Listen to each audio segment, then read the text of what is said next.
welcome to the March 19th meeting of the Lake Forest Historic Preservation Commission. The commission is here before you tonight to work together with all of you, property owners, neighbors, architects, to continue the tradition that was established nearly 40 years ago in this community. That tradition is a review process that allows community members to work together to preserve the qualities and unique character that make Lake Forest a special community. The City of Lake Forest is committed to conducting open and democratic meetings. To achieve that goal, meeting procedures have been adopted by the Commission. A copy of the procedures is available at the back of the room on each agenda. As always, it's the intent of the Commission to help manage the development and the growth of the City of Lake Forest with a keen sense of preserving the historic structures and open space in the city for all its present and future residents. Our goal is to move each petition before us tonight through the review process as quickly as possible, while balancing the interests of the petitioners, neighboring property owners, and the larger community. And we'll begin this meeting like we always do with a quick introduction of the commissioners. Susan Atkinson. Bill Ransom. Kirk Peretz. Robert Elfie. All right, thank you very much. We have a short agenda this evening, two petitions. We also got some minutes that were circulated for, I think, a meeting maybe two sessions ago. I'm sorry, I did not have a chance to review those minutes. So. All right, so we will table those for future action. And we'll dig right in on the first residential petition. This is a consideration for a request for certificate of appropriateness approving facade modifications and reconfiguration of an existing bay window at 255 Maple Court. If you want to come on up and explain it to us, I'll ask if any of the commissioners have any conflict on this item. And I see none. We may have one late commissioner coming in, Austin, so if Jim shows up, we'll bring him up to speed. Okay. Here.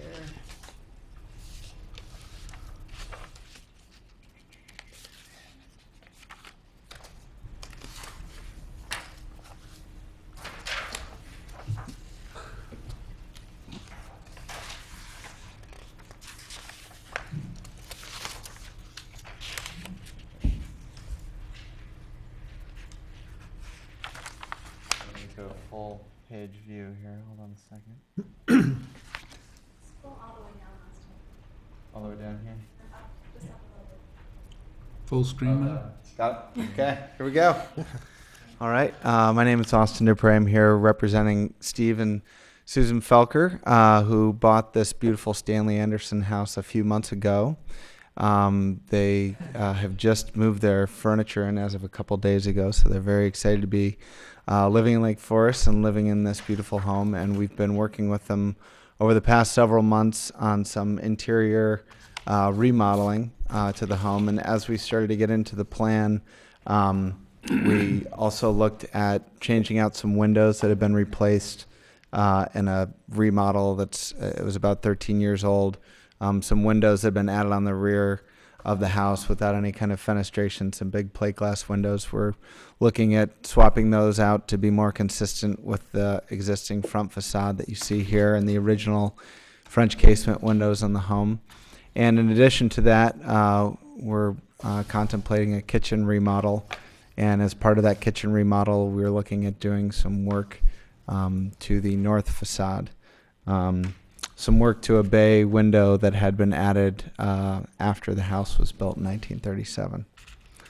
So here you see the street view, which is the west facade facing Maple Court. This is an overall site plan. This is Maple Court here, Lake Forest College over here to the west. There's another Stanley Anderson that we just finished renovating here at the corner of Maple Court. A couple more views of the house. You can see it's a brick home, painted brick home, probably originally lime wash brick, the slate roof. These are some photographs of the existing bay window that we're proposing to renovate. You can see here raised seam metal roof, brick veneer, and you can see in this photograph here there's a small covered porch and kind of a new storm door that's been added. All of these elements very inconsistent with the age of the home. For some context, we've taken some photographs. Here's the other Stanley Anderson that's on Maple Court, the Courtyard scheme home, and some very distinguished, beautiful colonial revival homes in the neighborhood. Site plan, just focusing in on the area of work here, again on the north facade of the home, this bay window. We are, in addition to reconfiguring the existing bay that's there, there's also a set of basement stairs that we would like to eliminate, both from a safety concern point of view, but also just in terms of aesthetics. There's a portion of a breezeway that had been added on top of this stair, and it's a drainage problem, so we'd really like to eliminate that as part of this project. This is the proposed plan. We're eliminating the door that came through that bay window, and allocating all this space to the kitchen, and proposing a new set of French doors from the dining room to be able to gain access to a small patio where we'll locate a grill for outdoor cooking. This is a zoomed in view of that space. Again, you can see the kitchen. There's an existing servant stair that we'll be removing as part of this project. And really the goal is to try to update this home, make the kitchen more of a eat-in, live-in kitchen. And as part of that, extending a small eating area into this bay window. The adjacent dining room, having the French doors. And then in terms of the rest of the scope of window replacements, those are occurring here along the east facade of the home in this addition from the, actually this addition was from before 2000, but the window replacement took place then. And then also some additional window replacements at the southeast corner of the home. And apologize, the elevations are not reading very well on the screen here. But if we start with the existing front facade, I believe you have all these elevations in your packet. Again, we're trying to emulate the windows, the existing windows on the west facade of the home. And you'll see on the west facade the new proposed window at the existing bay. And then on the other side, the east side, you can see the new windows that have been indicated, window divisions that will give the window lights similar proportions to the one on the front facade. We actually came in and met with staff about 5 or 6 weeks ago and reviewed some of these window configurations and made some slight adjustments based on some collaboration with staff. And then move on to the north facade. Again, you can see the bulk of the new windows on this facade in that existing bay.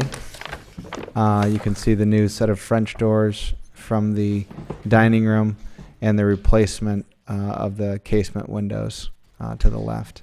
And then finally, the south facade, some window replacement again to just consistent with the casement windows from the front facade as well. And we did a quick rendering. This came out a little dark. This is the existing street view. You can barely make out the bay over here on the north side of the house. And then the next slide, which shows here just the vertical casement window that would go in its place, in the place of the void.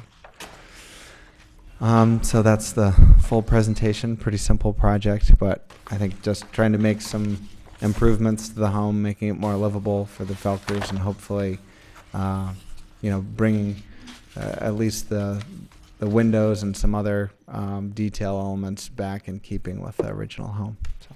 Terrific. Thank you. Is there a staff report for this? Thank you, Chairman Peretz. Just a couple quick comments to echo the petitioner's closing comments. This is a relatively simple project before the commission. There's not a real footprint change that's being proposed. It's real cosmetic on the exterior. I think the important piece to point out is the importance of the details and making sure that the mutton profiles match the historic detail and that the proportion of the light divisions are consistently applied across the entire project. And there's a condition of approval that's recommended in your staff report, just to allow staff to request that detailed information from the petitioner at the time of building permit and really look closely at those details. There are positive findings in the staff report. I'd be happy to answer any questions, but that's the only comment that I have. All right, thank you very much. Now's an opportunity for any questions that the commissioners may have of either the petitioner or the staff, if we have any questions. I don't Pretty good proposal. Yeah, right. No questions from the staff. Now's an opportunity for any comments from the public, if there are any such comments. Come on up.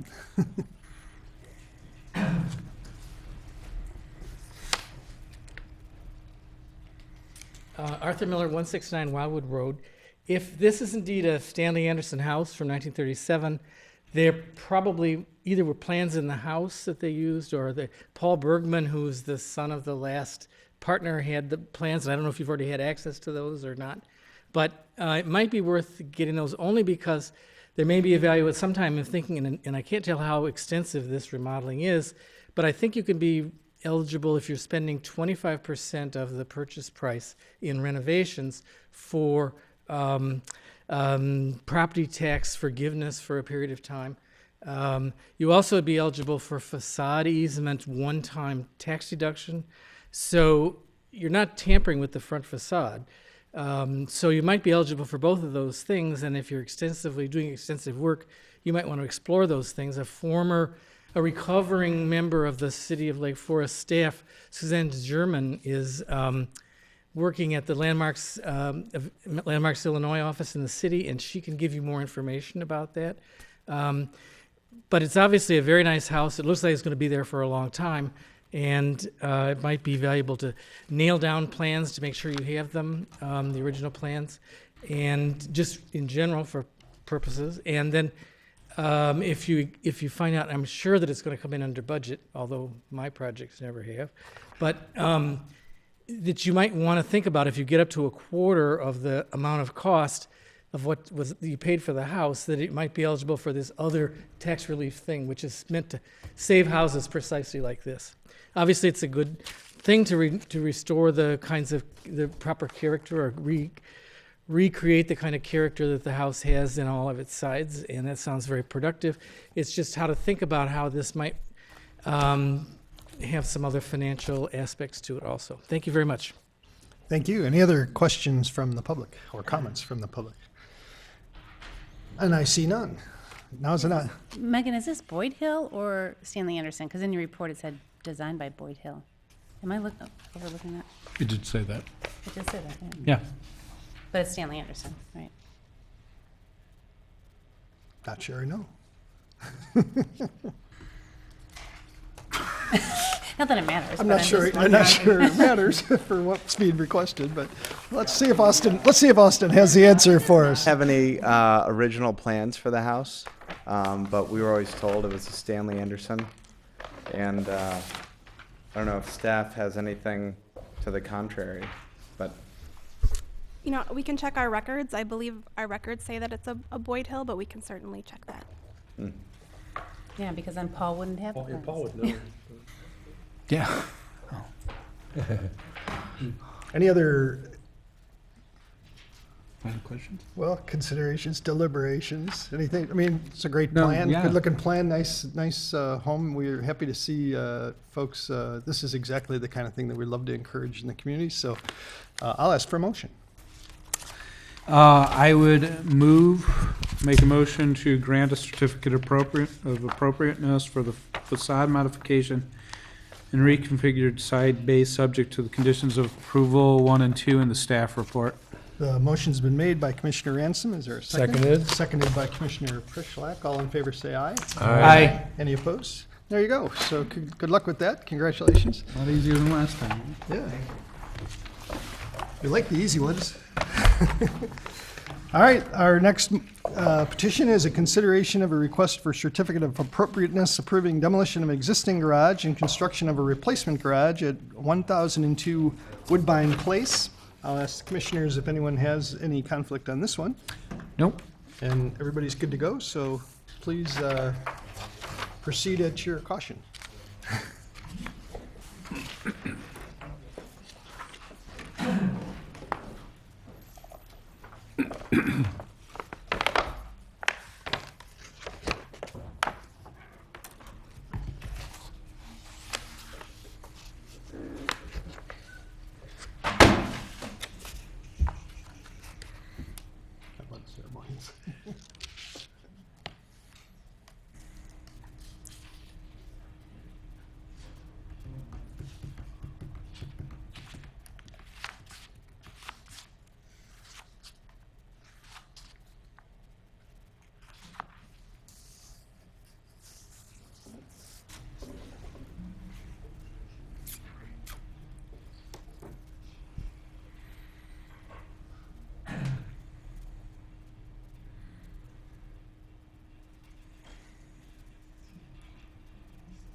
Does this USB work here?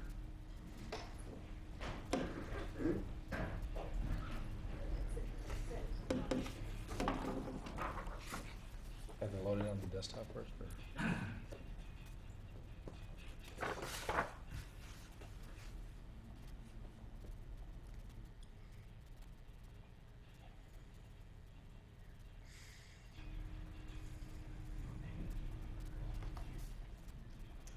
It looks like it's not loading. It hasn't.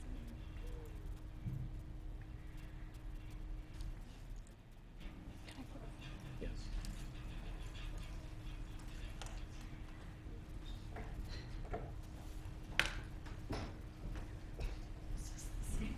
Probably, yeah.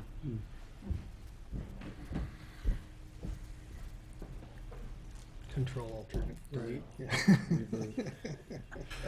You tried turning it off and on. Unplug and plug it in. You know that Mac commercial? It says, try the auto.exec file. And then someone yells, get a Mac. Yeah, I was just thinking.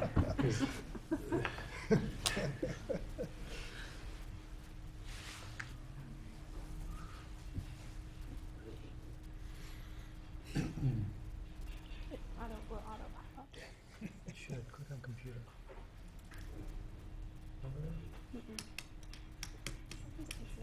maybe our meeting's going to be long. We were cruising for a minute there. Yeah. That's all we get. I was gonna buy some drinks across the street. I'm still up for that. I saw that this was a nice design too. Yeah. A good improvement. There's not an overhead here anymore, right? Is there? I think there's one actually right there. Oh, document. Oh, that's Well, good. that's a document, yeah.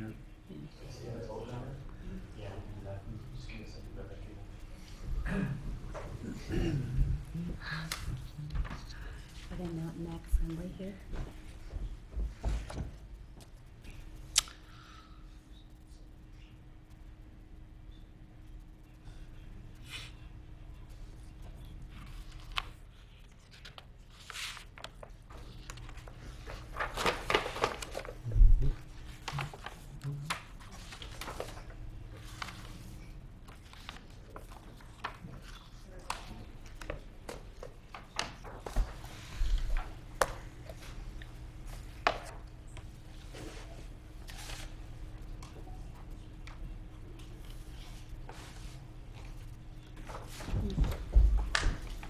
You okay? I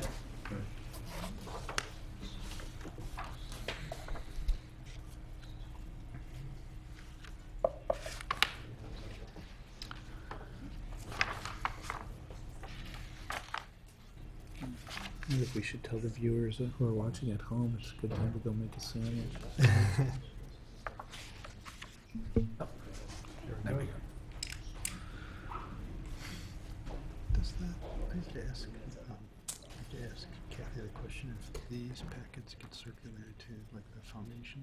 How do they know what's going on? Good evening. My name is James Benjamin from Door 13 Architects, and I'm here representing Scott and Natalie Rimpala. And we are here because of the historical significance of this project and the significance of this street. We're proposing to tear down a garage not built by Stanley Anderson, but maybe Stanley Garage. Let's see some pictures of it. And replace it to something that's a little more historically appropriate with what's there. Yeah. So if I can move forward. Here is the plat of survey showing our property. And you could see this was a portion of the property taken off the Laughlin estate, or the Elwood estate as it was known, and this was the original estate.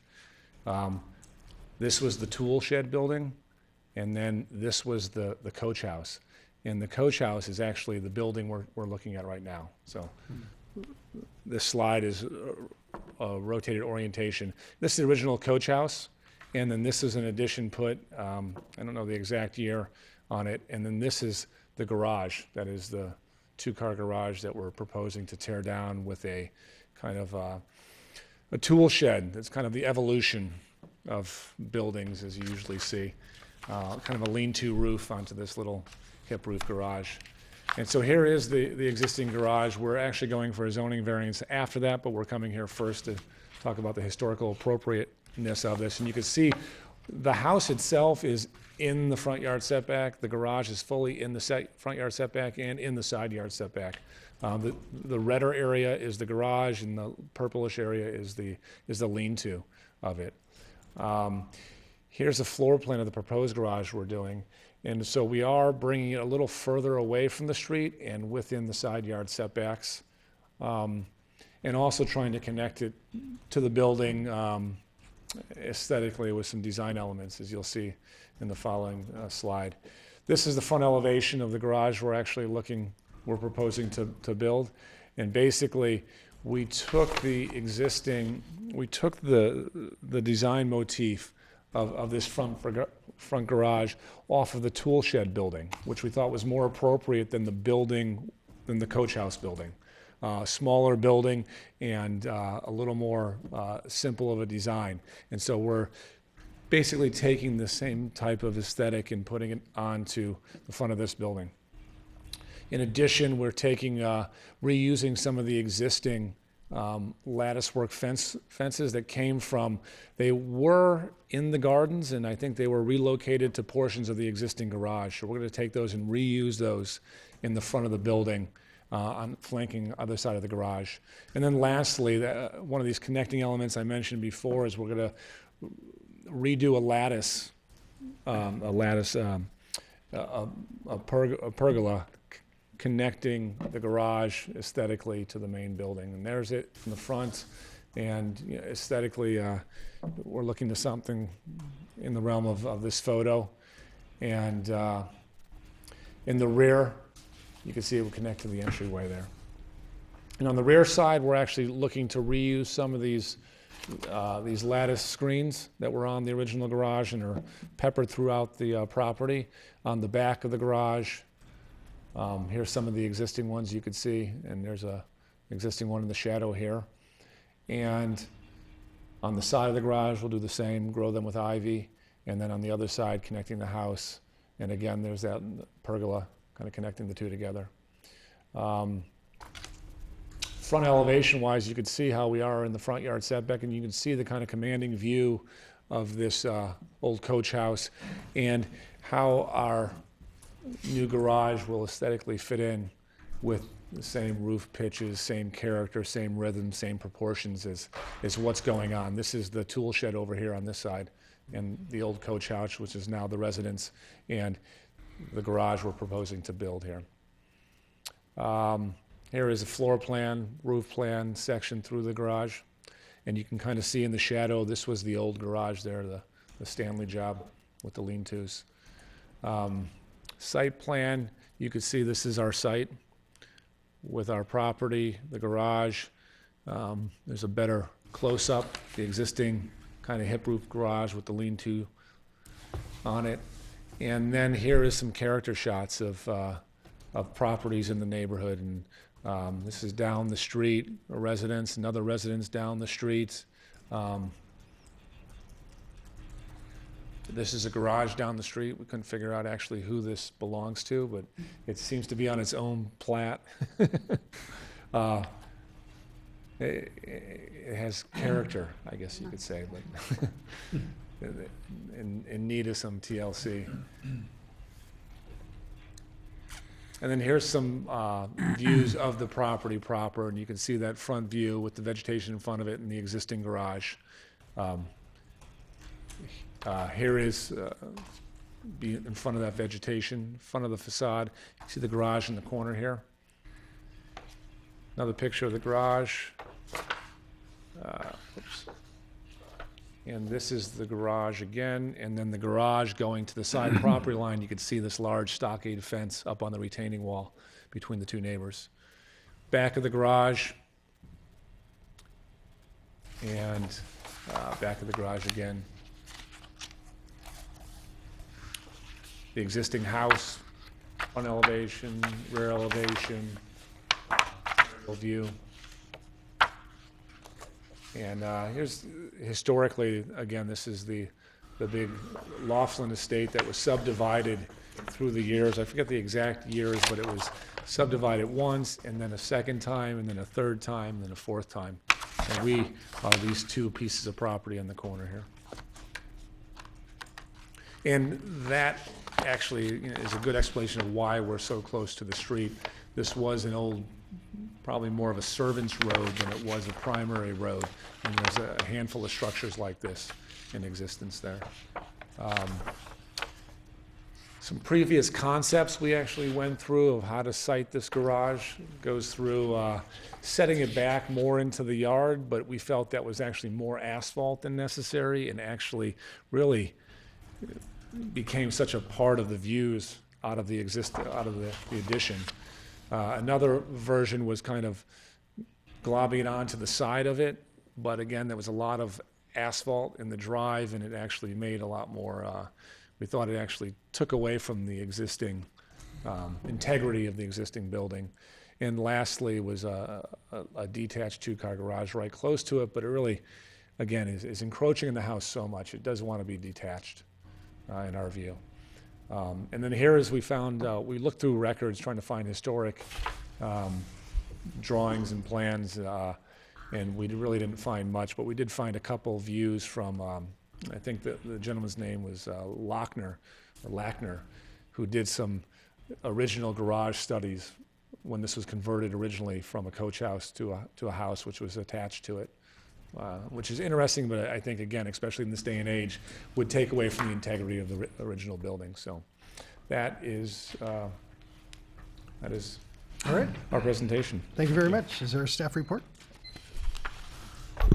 Thank you, Chairman Peretz. Again, just a couple quick comments. The project before the commission has two components: the removal of the existing garage, as well as the design and siting of the proposed replacement garage. There is information in your staff report regarding the demolition component. The garage is not of the same vintage of the house, nor is it of the same quality of construction. So I do think the criteria for demolition are met in this case. With respect to the replacement garage, the structure is a taller and larger structure, but it's also placed further away from the street.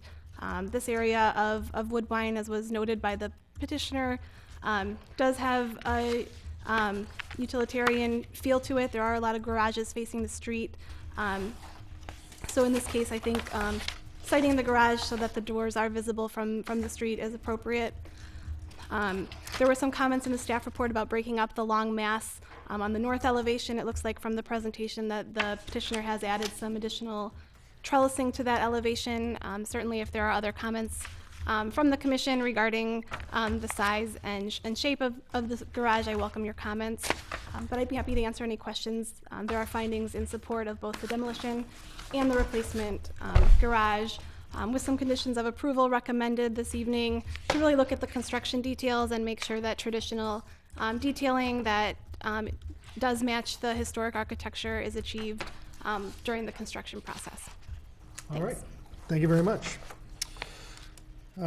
First of all, I want to take a quick opportunity to just congratulate you on a very nice package of information.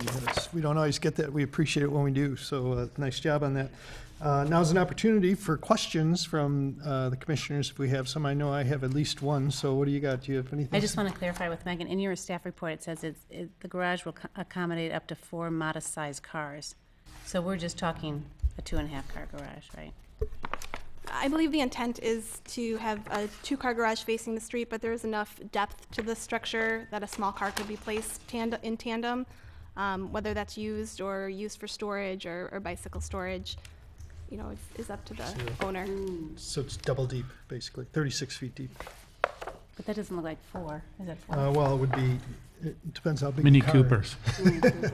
Is that your intent, is to have 2 or 4 cars? Yeah, there's owner might have a car maybe 3 feet, so there's gonna be enough getting with smaller cars, storage is there, or they're just gonna use it for bikes.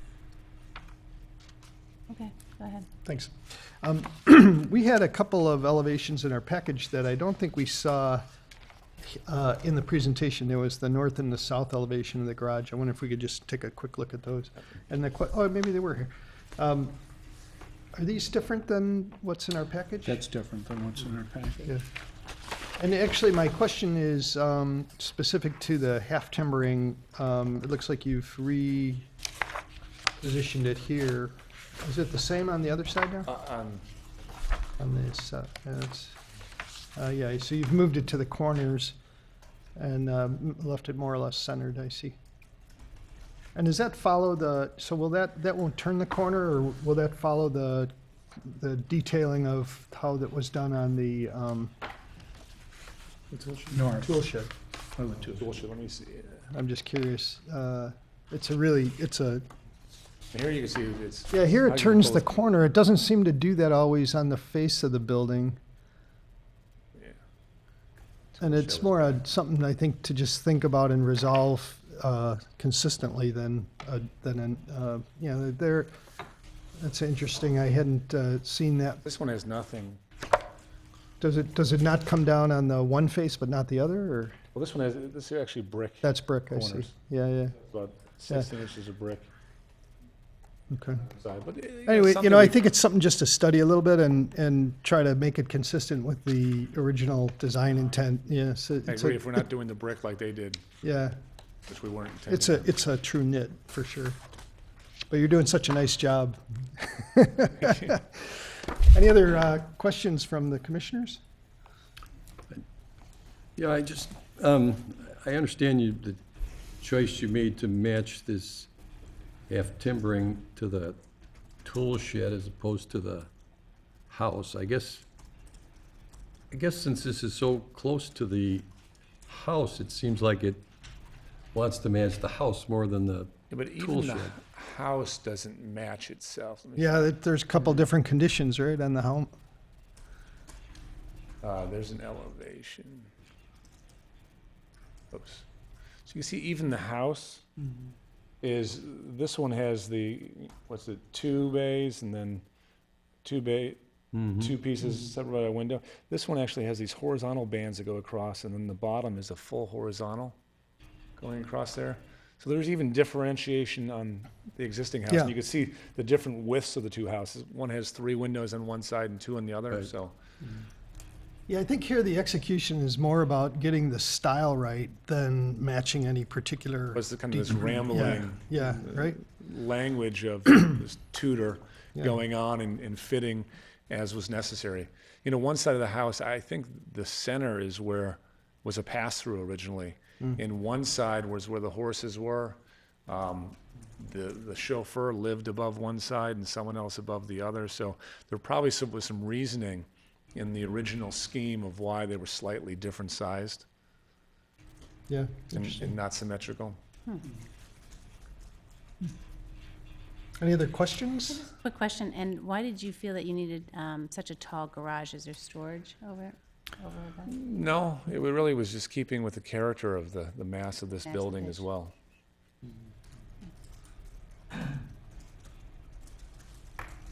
That's it. That's it? Any other questions? I'll ask if there's any questions or comments from the public at this time. Come on up. I suspected you were here for a reason. Art Miller, 169 Wildwood Road. Just background, the little garage that you showed that was, you weren't sure about what it was, it's actually built in 1904 by Arthur Hoyne to go with the house that preceded the Pike Place at 955 North Lake.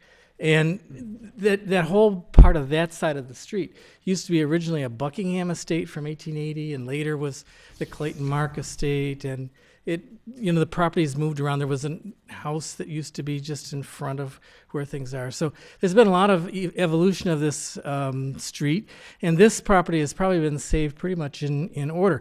I think Mr. Laughlin himself actually did a lot of the design work. He'd attended the École himself, and had a friend he'd met who probably did drawings so that it wouldn't fall down. But this was at the end, I think, of the garden. There was a garden that went east from the main house. And so it's a very neat, very good place. The way you show the facade is very balanced, even if it's not symmetrical. So it's the sort of thing Howard Van Doren Shaw would have probably even done. It's not exactly the same, the two gables, but they work together. So you really got a great thing going there. The business about those trellises and all, I'm not sure. It looked to me like the original landscape architect probably didn't do that, but I'm not sure. She would have been Rose Standish Nichols from New York. And if it wasn't her, they must have, the Wendells who lived there for donkey's years must have had, I was in the house when they were there, and they must have had somebody do work on it in like the 60s or something. Lackner, he did the landscape too. Oh, okay. And because he also went to the École, I'm pretty sure. I knew him in the 70s. And so he knew his stuff too. So they're very nice classic trellis work, and I think using them the way you're talking about is entirely appropriate. I think it looks like it works. I don't think it's going to be offensive to any of the neighbors, certainly. And I think the fact that it sits on the street is that's also a French thing, to put your house close to the street and have your yard behind your garden, just your private space. So thinking of that space in the back as kind of an encapsulated private garden and working toward that's probably a direction to head, But I would say that it's an advantage. A lot of houses that are built in the 70s or 60s, the house is plunked in the middle of the acre lot, and what are you going to do? You're going to put the grill on one side and you're going to put the play set on the other side, or what? So I think there's really good advantages here, and you've got a lot of garden that they can still work with, even where the garage is placed. So turning it into a garden feature with those nice trellises, I think, is a good start. So thank you very much. Thank you. Any other public comment? Seeing as very little other public is here, looks like you got off for that one. Now's an opportunity for the commissioners to deliberate if anybody's got any deliberations. And I think Art did a nice job of pointing out some of the attributes of this plan. I think in this case, the proximity to the street is actually kind of interesting, and the fact that this doesn't impose itself on another residence nearby helps soften the blow of that 36-foot wall, which might otherwise be a concern for us. But certainly in scale with the structure that you're matching it to. So. Unless there's any other. I just want to mention one sure. thing too. We talk about variances a lot, especially with the zoning board. I just want to put the message out there that, I think sometimes we need to be flexible with some of those variances if we're going to allow these old homes to be functional in today's, environment, and especially when you have a good design like this. I think this design, you really did your homework on this, and it was extremely interesting to me. So thank you for the great presentation, and I think that supports a need for a variance too here. Any other comments? I'll ask for a motion. I'd move to grant a certificate of appropriateness for the demolition of the existing garage and construction of a replacement garage subject to the conditions 1 and 2 in the staff report. And the motion's been made by Commissioner Ransom, seconded by Commissioner Athenson. All in favor say aye. Aye. Any opposed? And congratulations, you're on your way. Good luck with that, too. All right, now it's an opportunity for the public to address the Historic Preservation Commission on non-agenda items. Do we have any of those? Ed, Art? I see none. Additional information from the staff. Do we have any of these? All right, I would entertain a motion to adjourn. So moved. The motion's been made by Commissioner Preschlack and seconded by Commissioner Athenson. All in favor, say aye. Aye. See you next time. Thanks.